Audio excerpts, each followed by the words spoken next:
Hello and welcome to Oak Road Hatter, where we're back after the international break. As always, I'm your host, and this week I'm joined by Jamie Castle. How are you doing, Jamie? Yeah, pretty good. Fresh back from a trip to Dublin for a nice little night away to watch England beat the Irish. So, yeah, the international break never hits as hard for me as it does other people. I always sometimes bounce into the break knowing I've got a trip to go to. But very much looking forward to Saturday, back to the Den. Um, Hopefully can kickstart our season. And for the third time this season, we're joined by Lewis Jones. How are you, Lewis? Yes, all good, thank you, mate. I'm here on the Lee Carsley interim, not quite permanent yet. Well, if you put in a good performance, you never know what could happen. You never know. This week we're going to be talking all things Millwall and also take a look at another new man for Luton who I think it's fair to say has come as quite the surprise. Before we do that, don't forget to follow us on socials at Oak Road Hatter. That's Instagram, Facebook, and Twitter or X. Like, comment, and subscribe on YouTube, and rate us 5 stars on audio listening apps. We really appreciate the support, and it helps us to provide the best content possible for you. But we will get straight into the Millwall preview and the trip to the Den, which is always a fun place to go. I'm sure we all agree. Obviously, it's been a bad start for us. We're yet to win this season, but it's not been a great start for Millwall either. Jamie, I'll come straight to you. I think, firstly, what are you expecting from this, and what? I guess the other question is, what should we expect, and what do we need to expect? Well, I think first of all, I'm expecting a tough game. I mean, you said that they've not had the best start. I mean, I would say it's been indifferent. I wouldn't say it's been a bad start. I think they've had a mixed set of fixtures. Obviously, they've played Watford, lost to them, but obviously, unfortunately, they've had a good start. And then they've gone to Bristol City and Hull, had a mad game at Bristol City, and then a 0-0 sort of snooze fest by all accounts at Hull. So I think it's a sort of a season start of inconsistencies. Whereas I think we've been slightly consistent in performances, but very consistent in results and outcome and sort of like lapses of concentration. So it's going to be a very interesting matchup. I think I'm very much expecting a Millwall v Luton game, right? And I think sometimes you might think that's a bit of a simple description, but I think if you look into the detail of that, it's going to be a humdinger. It's going to be a difficult away day. It's going to be a difficult atmosphere, as we always come to expect at Millwall. I think no matter what people's opinions are of Millwall as a club and a fan base, there's one thing that I think you have to applaud them for, and that is making a pretty hostile atmosphere. And that won't be different on Saturday. I think if we were Luton of old, I'd be going into this game fairly positive, right? And by that I mean being able to really fight and win every 50-50 and play that style of play that we're used to or have been used to. But now we're transitioning to a more open style of play. It's going to be interesting whether we still have that fight in us or whether we've transitioned too far the other way. So for me, I don't know. I think it's almost the perfect game to hopefully kickstart that season, because it's proof to not only ourselves but to the rest of the league that actually we still can put up a fight, and although we are trying to play a different sort of way, we can still do what's got us ultimately to the Premier League. And you mentioned there that you're hoping it's going to be, or you're expecting it to be, sort of a classic Millwall versus Luton. I'm sure we can all hope it's not like the last time we played them, which was quite a boring 0-0. Lewis, I'm going to come to you. Which players for Millwall do you think are the problems? Obviously, Jamie mentioned their mixed form, but they are coming off the back of a 3-0 win against Sheffield Wednesday, which is quite a difficult side to tell in terms of what they offer, because they've been themselves very inconsistent. But who should we be looking out for? Someone I love and I wanted us to actually go and get was Romain Esse. I apologise if I butcher his name, but it's one of the names that can go one way or the other. he's a very bright, talented young winger. I believe he was in the England 19 setup most recently. So he's very good, left-footed, and every time I've seen him play, I've just like, this guy's he's going to go. I'd be very surprised if he didn't go to the top. Casper De Nore in the midfield as well. I think he's another player that can go up the leagues. He's a Belgian player, but like they say, the transition between the Belgian league and the Championship is quite similar, and he's come into it quite well. And at the back, Tanganga, someone I'm sure all us Luton fans are well acquainted with after all the links and rumours. He's solid. He's very, very comfortable at Championship level, and will not be an easy task for Adebayo or Morris or Chong to get past. And you mentioned their essay, but someone who's been playing particularly well for Millwall, but on the other side of the pitch is Duncan Watmore, who's probably one of the surprises of the season in the Championship in terms of how well he started. Jamie, just how much of a threat is Watmore going to be? Yeah, I mean, going off the fact that he's scored 4 in 4 suggests that he's going to be a massive threat. Whether it is his level or whether he's been been playing above it to open the season, that's I guess something that we'll find out on Saturday and beyond Saturday. But a player that probably really had his best form at Middlesbrough before this season, where he probably got just shy of 10 goals, I think, in that one season for Borough, and that for him was sort of seen as a very good season. Clearly, already now scoring 4 in 4 league games. That's a pretty impressive start. But yeah, I back our defenders on that side. I think our right hand side has been the most impressive of our opening season. I think Walters on that right, whether it be wing back or full back in a 4, I hope and believe has everything that we need to deal with that sort of threat. But yeah, I think the picks that Lewis has said as well, they've obviously got SA on the left, so they've got a fairly solid midfield. Yeah, I think it'll be a tough game on Saturday. And they did make some interesting signings over the summer. Run through a couple. They signed Lucas Jensen, who was probably the best goalkeeper in League One last season with Lincoln, and he's a big goalkeeper. So sort of the perfect player for Millwall to defend that box really and keep the goals out. They obviously brought in Josh Coburn quite late in the window. I just wanted to touch on him a minute because he's a player that's he had limited chances up until last season at Middlesbrough when he played 25 times, but he only scored 5 goals. So for me, I thought it was quite an interesting signing, but he's scored in their last match against Sheffield Wednesday. So is he a different threat to what you'd expect from Millwall normally, Jamie? Not really. I mean, he's a young lad, right? So whether he knows how to play the Millwall way yet is something that again we'll find out. But he's pretty tall, right? I think he's over 190 centimeters, so that he's certainly what's that 6'4", 6'5". So he's exactly what I expect from a Mill number 9, to be honest. And probably only brought in as backup to Bradshaw, who fortunately I think is injured on the weekend. But yeah, it's someone that they brought in on loan from Middlesbrough to. I mean, I'm not sure if it's with a view to sign permanently, but he's probably a pretty perfect Mill number 9, right? So I would expect. I expect that he has the potential to go on and do well this season. Whether he's going to be the sort of 10-goal plus striker that they want, no. But I think Millwall fans expect a lot more from their centre forwards than just goals and assists, right? I think they expect the all-round play, the working off the ball, as we do at Luton. I think we're not different. We expect Morris and Eli.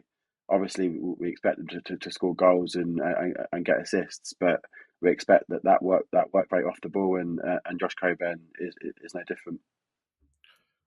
And you've obviously mentioned how physical or how big he is as a striker. That suits Neil Harris and the way he wants to play, probably down to the ground, really. They're one of the most direct, if not the most direct sides in the league. They're not really looking to keep hold of the ball much. So it is a bit of a different threat to some of the teams we've faced this season, particularly the likes of Burnley in the opening day. What defenders do you think, and what players will be key for us in dealing with their threat, probably from those direct or long balls, Lewis? I think there's two ways to look at it. You can either be pragmatic and say, "Oh, get all the big lads in so they can head the balls away." But if you dominate the game and get on the front foot, they shouldn't need to do much defending anyway. But you look at it realistically. McGuinness is 6'4". Mengi, I think he's 6'2", and then Bell is a bit of a questionable one. But two big lads there. We've got Morris, we've got Eli. Do you really need, and possibly what was at wing back? Do you really need to add more height in there? I don't know. I think you stick to you play your best players. Simple as that. I don't think we're in the position now where we set up our team to defend. We set up our team to dominate the ball and win the game. Yeah, and I think it's too simplistic to say, oh, they've got big lads, therefore let's play our big lads. I think Amari Bell, yes, he's not the tallest, but I think in the air he's very, very strong, and whether he wins the ball itself or not, but I think he puts himself in good positions to put pressure on other taller players. And I think we've had a lot of examples of that. I mean, look at Carter Vickers before, right? He was only 6 foot, which obviously is not short, but it's not tall for a defender either. But he won more than he lost in the air. So yeah, I think it's too simplistic to say, oh yeah, McGuinness is 6'4", therefore he's gonna defend against Josh Coburn 6'4" as well. I think we've got the strength in depth at the back now. Okay, I think our performances haven't shown that defensively. I think we've been very leaky at the back, but the personnel in that team are still very, very good. I mean, we all really like Walters so far. McGuinness is, again, he's only really started twice, but by all accounts at Preston he was strong, and yeah, that mistake against QPR, obviously we'll move on from that, but he's still a very good defender. Mengi, last year in the Premier League, still an excellent. He's a top level defender, so we've definitely got that ability at the back to defend from that set piece threat and just the general threat as well. And in terms of the way we're looking to play as well, we've discussed there, we will be expected to have more of the ball. We will be expected to have more of the ball. So do you think it's a game that will suit us more than the other games we've played recently? And how do you think we're likely to attack Millwall, Lewis? I don't think it suits us or doesn't suit us. I think we've set up to be a more possession orientated team, but equally we don't know how we're going to play that. Is it going to be the 5 still? Is it going to be the 4? When you've got the different systems, things work out differently. But as we've seen when we got promoted, you don't have to have possession of the ball to win games. You could easily see Millwall getting a goal and just sitting in and seeing it out for 1-0. We've not scored much this season, and Millwall have got the most big chances in the league created. It wouldn't be a surprise for them to nick a 1-0 win at home. The Den's not an easy place to go to, as we've said, and I don't think a different setup, like Jamie mentioned, of getting the big lads in is going to change that. I don't think the way they play is really going to affect things. Just win your duels, win your battles, and put the ball in the net for once, and we're there. Yeah, you mentioned there the Den's not an easy place to go. Millwall aren't an easy team to beat, particularly for us in recent years. We are unbeaten in the last 5 matches against them, but we have only won one in the last 10 against them. So it's a bit of an interesting set of stats there. The fact that we have seemed to get results and points against them recently, but not quite those 3 points. Jamie, we might see a couple of players coming back into the side or coming into the side for the first time. Obviously, Nakamba played away at QPR and then didn't feature in the league game. Do you think he'll come in from the start? Because it depends on his fitness, right? I think if he's fully fit, then absolutely. Same with Kraus and same with a few others. I think. I mean, we had that chat on the pod in the break, right? In terms of our best XI, and I certainly think he's in it at the minute. Whether he will be coming the end of the season, who knows? It depends on how Kraus gets on and whether Baptiste stays consistent and again what system we play. But based on what I've seen so far, Nakamba's definitely in our strongest XI. So if he's fit, I think he plays. Again, Kraus we've signed.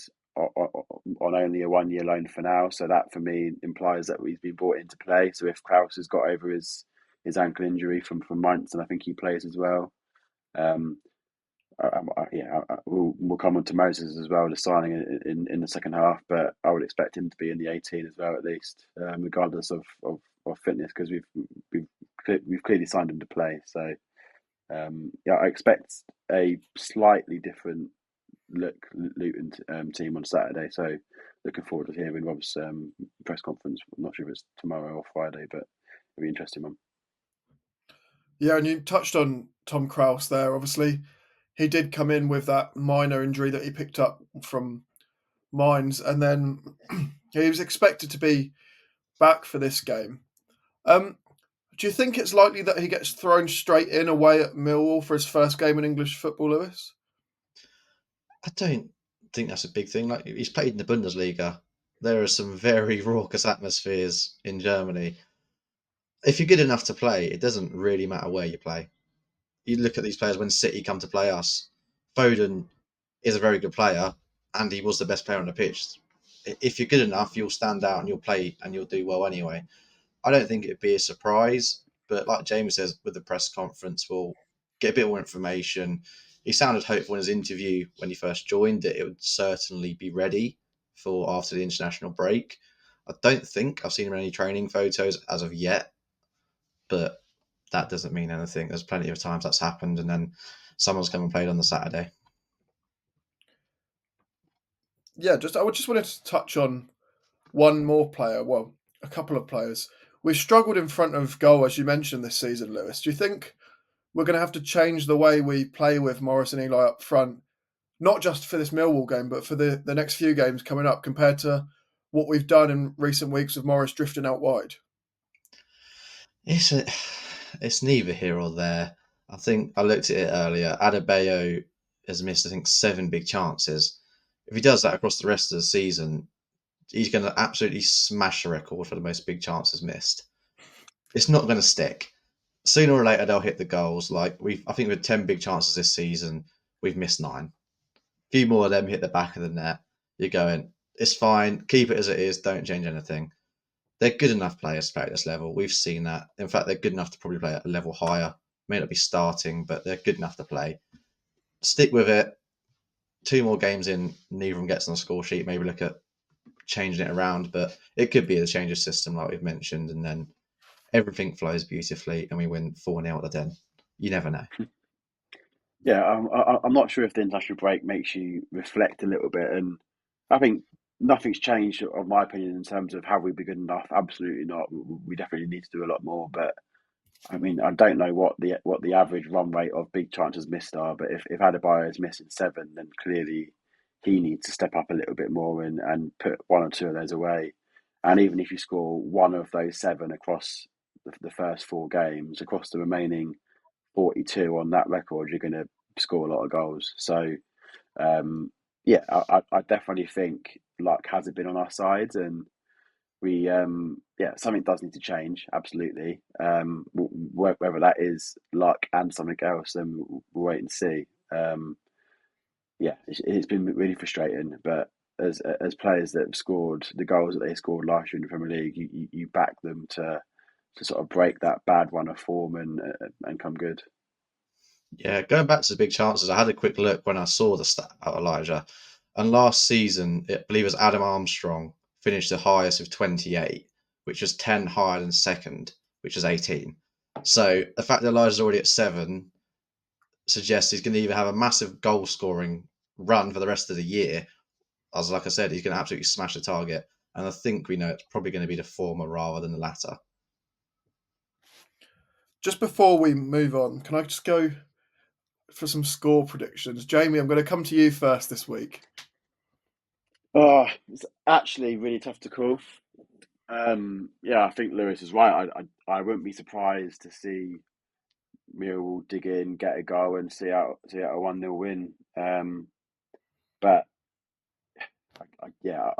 I still believe we're going to have a good season. Whether good is what I hoped it would be at the start of the season, I don't know, but I still believe we're going to have a good season, and I think if that is the case, then we need to kickstart it this weekend. So otherwise, it starts to get a little bit tricky. Not based on fixtures that we have. I think we've got a fairly nice run in the lead up to the game at Bramall Lane in about a month's time. But I feel that if we don't win this weekend, things start to get a little bit difficult in terms of the commentary. So I'm going to back a Luton win to sort of break that little spell of sort of bad results. And I'm going to go Millwall 1, Luton 2. I believe that Millwall will score at home based on the atmosphere and our defensive agility at the minute.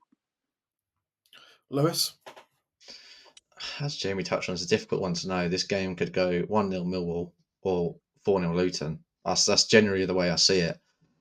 So I'm going to meet them in the middle and go 3-1. See, I was going to go 2-1 before Jamie said it. And I thought, I want to be different, so I'll go 3-1. And then you said it. And I can't go 4-1 because it's just not going to happen. So I think I'm going to have to go fairly safe, and I'm going to go for 2-1. I agree. I think Millwall probably will score, just being at the Den and having their fans behind them forcing the ball into the net. So yeah, 2-1 for me. We'd love to know your score predictions if you're listening or watching. So if you're watching on YouTube, comment your score predictions, and also if there's any goal scorers you can predict for us as well. And if you're listening on audio, let us know on social media. That's at Oak Road Hatter on social media.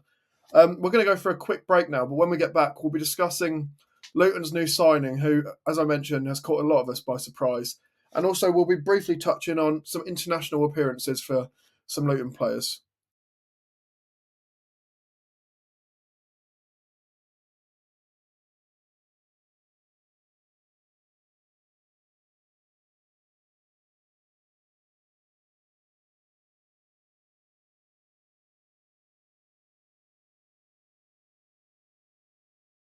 Welcome back to Oak Road Hatter, where I'm still joined by Jamie Castle and Lewis Jones, where, as I mentioned before, we're going to touch on Luton's new signing.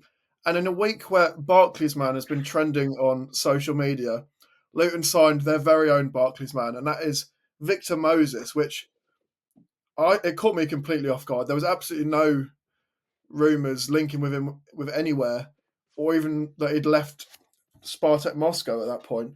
But yeah, Luton announced that he had signed as a free agent from Spartak Moscow, quite a while after the window shut as well, and he comes in probably playing on that right side where he's played most of his football, Jamie. But I'm going to come straight to you. What do you think of the signing? Yeah, it was a very interesting one, and there were some murmurs behind the sort of the sort of scenes earlier on in the window when we had a potentially sort of wide player who has had a lot of pedigree in the Premier League and Champions League, etc. But it seemed to then just go quiet after that. And when that rumour first came out, I think Victor Moses was one of the names that was sort of mentioned. So yeah, for it to actually be completed is I think overall exciting. I think it's certainly a position we needed. I think there was understandable concerns after we sold Ogbene for £8 million, which again, isolation is a good fee, but didn't replace him in any way. So to have an almost like for like replacement, right, where I think he probably has played most of his career on that right wing, but he has played in that right wing back role. I think it was under Conte at Inter, I believe, where he was in that wing back role and did pretty well. So that just goes to show the pedigree that the guy has. Right, he's had 4 seasons over in Spartak Moscow. He's been to Turkey. He's played for 4 or 5 different Premier League teams.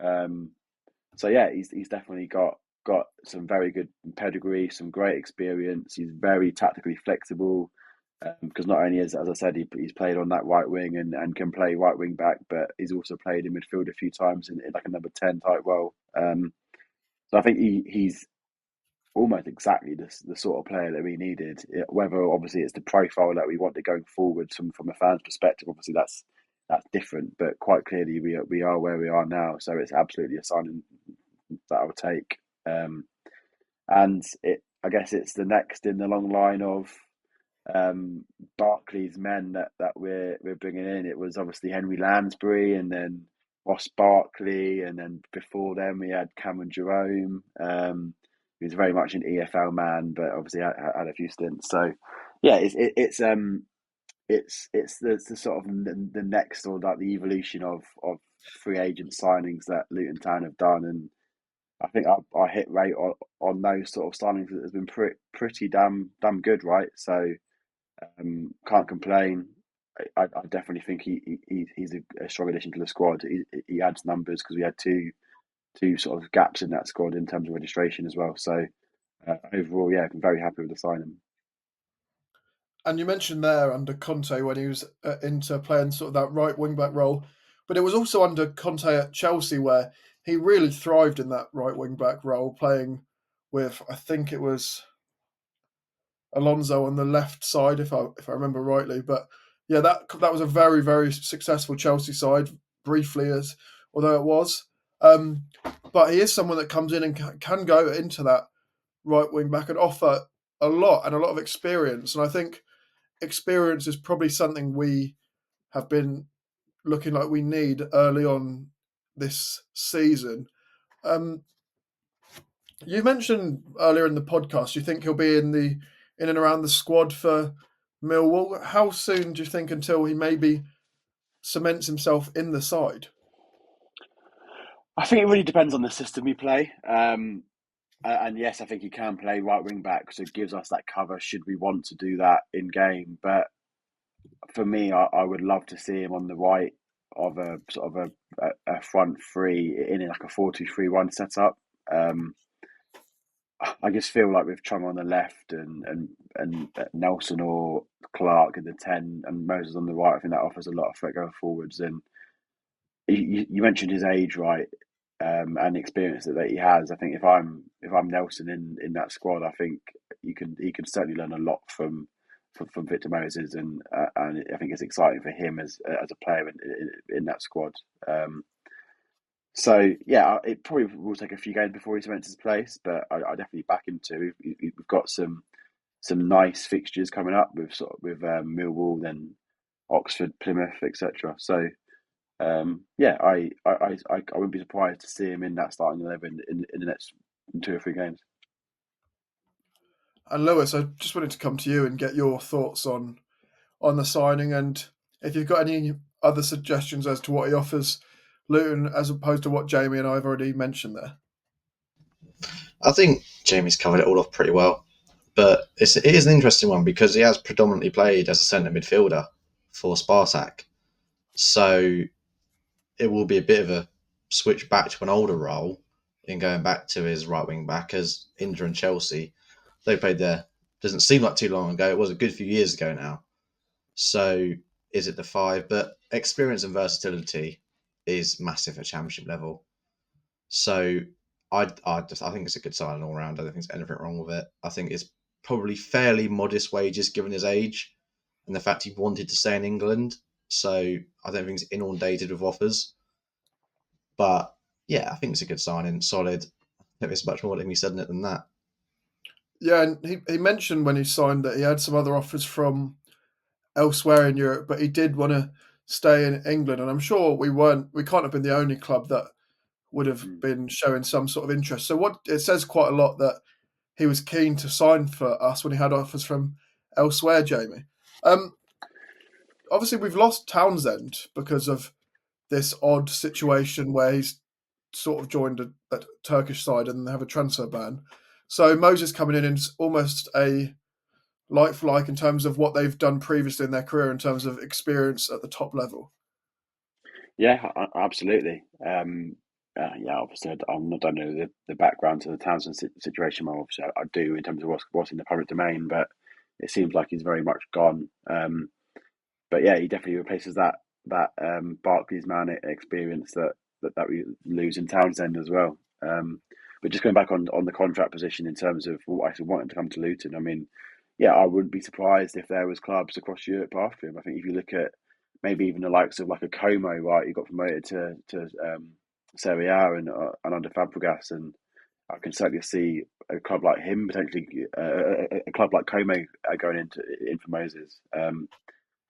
So the fact that he wants to return to England and is willing to drop away from a top flight is I think it's great. And obviously we all value the Championship in England, but for someone to have played in the top flight for the vast majority of his career, if not all of it, it shows a lot of character to want to come in and play football. And I think that's what gives me even more confidence in the signing, is because okay, we've got Premier League money now, but players don't come to Luton Town for money, even still.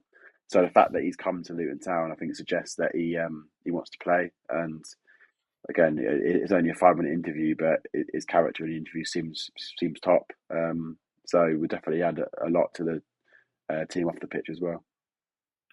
And you mentioned the interviews there. I think that's something that's resonated well from probably all of the additions this summer, is in terms of how they've spoken in those interviews. And it's good. It's obviously great for fans to see how open and honest footballers are about wanting to play football. But there's been real passion in the way a lot of the signings we've made have spoken about wanting to come to Luton. Tom Krause is the one that really stood out to me, but Moses, as you mentioned there. So I think it is very positive signs about what Edwards is doing, and I think it just reflects very well on the club. And yeah, Edwards, as I mentioned there. We'd love to know your thoughts if you're listening or watching on Moses. So as always, get in touch in your usual way and tell us what you think he brings to the side. Just finally, before we go, we're going to briefly touch on some of our representatives on international duty. Obviously, there's a couple of senior players, more senior players playing for senior sides in there. So Kaminski was away with Belgium, but he obviously, as usual, has limited, if not any, game time with them. The one I wanted to look at was Amari Bell, who's now playing under Steve McLaren for Jamaica. So I don't know if you saw any of his involvement. I'm very much doubt it, because watching Jamaica is a hard enough task for anyone. But I'm aware that he was part of a clean sheet where they probably should have won the game.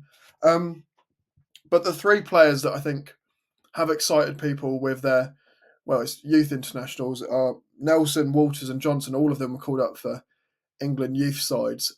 Just how much does that say about the three of them, that they are being looked at in such high regards, Jamie? Yeah, I think it's excellent. It's the first time for a bloody long time. I mean, except JJ, I think, as in James Justin, except Justin, the first time for ages where we've had more than one Luton player in a sort of an England youth setup, and that's not just any other country, but like to have homegrown English players playing for the youth setup for England, I think is massive. Okay, obviously one we've brought in Walters, but he's obviously carried on, and I don't quite understand this elite development squad. Obviously, I think Johnson was in the under-19s, and there's elite development pathway as well. So it's away from like the usual 19s, 21s, but still being selected nonetheless. And looking at the people that were selected in that squad, they've got some really good talents in there as well. So for Nelson and Walters to be called up to that shows a big sign of confidence. And for me, more so Nelson than Walters. I think Walters probably comes to expect it because of where he's come from, and he's playing first team football now. Whereas Nelson is sort of on the edges and trying to come into the Luton team. And prior to this season, probably the Luton fans wouldn't have thought that he would be that close to like a call up for like a youth level. So it really shows how he's progressed over the last 12 months. And then Joe Johnson continues to excite. I think he was the under-19 he got called up for, which to be in one of those real pathway teams is really good, and we'll learn a lot from what primarily will be Premier League Cat 1 academy players. So yeah, really exciting. And just to touch on Amari as well, I think really good. I saw a lot of rave reviews about his first performance in that 0-0 draw, but I'm not sure about the second game.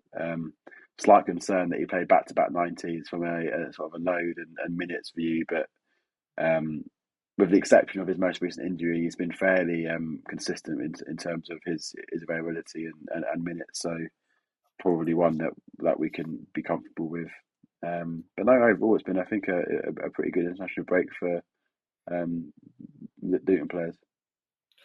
Yeah, obviously last season Johnson was the academy player that was attracting sort of the most attention from Luton fans. But I think it's difficult to look past Nelson this season, Lewis, in terms of his influence on the side and how much he's grown as a player in such a short time.